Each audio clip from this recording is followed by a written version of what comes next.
Linking your bank account to ESPN Plus allows for easy payment and subscription management. Follow these steps to set up your account.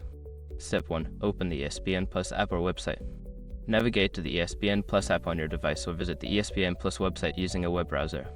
Ensure you are logged into your account or create a new account if you don't have one. Step 2. Go to Account Settings. Once logged in, locate the Account Settings option. This is typically found in the upper right corner of the screen, often represented by your profile icon or name.